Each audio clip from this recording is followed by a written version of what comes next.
Today we celebrate the feast of Saint Damien of Molokai. Ever since I was young, I've had this kind of fascination with Saint Damien. I learned about him when I was, growing up, and I didn't go to a Catholic school then. And so what I heard about him was he was more as a nice man who went to help these lepers. I read of Damien, the man who went from Belgium all the way to Hawaii to these islands and, spent time with these lepers and died. And it didn't quite make much sense. Why would someone want to do that? Why would someone just go for no reason at all? But the thing that always came clear to me and to all my classmates when I was young was that this man obviously had a lot of love. He was filled with love for people whom he did not really know, and he had a desire to share their lives. He had a desire to be one of them. This made all the more sense to me when I learned that he was a priest and even soon later became a saint. The one thing that amazes me about Saint Damien is that, he goes to Molokai because there are these people on this island who have been abandoned basically by everybody and even the church for the most part, because they had this disease, leprosy, which was so contagious and was so deadly that all these people were put in exile on this island and just left to basically die by themselves. So Saint Damien, being moved by love for them, desires to go and be one of them.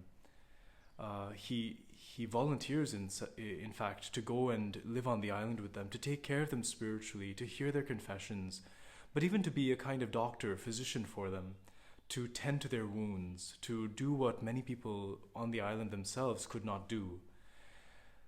And then eventually one day he himself caught leprosy and he died. The amazing thing about the story is that Saint Damien did not limit himself only to tending to, so to speak, the spiritual care or to the even the physical care of his people. The one thing that became obvious to him when he entered the island was that in the face of death, in the face of sickness, this leprosy which was literally disfiguring, that left people without literally a human face, in the face of all of that, the society itself amongst these lepers was crumbling. You would think in some way, and we have this sense that if we think about death, that suddenly we fix our lives, we begin to live moral lives. But that's not always true. Sometimes in the face of death, we begin to think, what is the point of anything? Why don't I just do what I want to do and then die? And we hear this even in the scriptures expressed, that they say the sinner says, let's eat and drink because tomorrow we're going to die. So there's a sense about death that could turn us the other way, that could make us feel like, it doesn't matter what I do today, I'm going to die anyway. Let me do whatever I want. And so on that island where Saint Damien went, there was a lot of immorality of all sorts. Of all sorts. Society basically did not exist. And so he came there to give them not only medical care, not only sort of high spiritual care, confessions, but to give them order in their lives, to show them even in the face of death, they could live as humans. They could live as real people. They could live with dignity, to show them that they did not have to die in a sort of wasteland of sorts, that they could have value and meaning even in their last days, even as they were literally falling apart. This is what we face today, really. In the face of our whole pandemic, this situation where there's a health crisis, what we see in some way is that people are also suffering, yes, a spiritual crisis, which we all acknowledge, but there's also a societal crisis. We're beginning to lose a sense of what it is to be a real human society, what it is to be in relationship with other people. How do we have good relationships with others?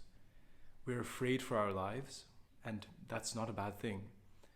But at the same time, that fear sometimes turns us into the enemy of our neighbors, rather than into their friends, rather than into their helpers. How do we change that? How do we create and build a society that is really filled with love, that is really based on the gospel?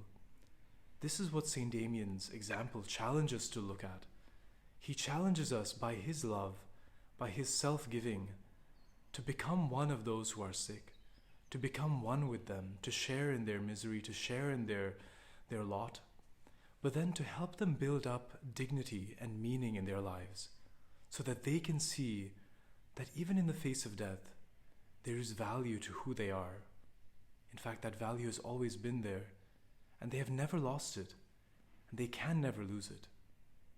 Let us pray to Saint Damien then that we might have this capacity to become a saint like him, and to change society by changing hearts.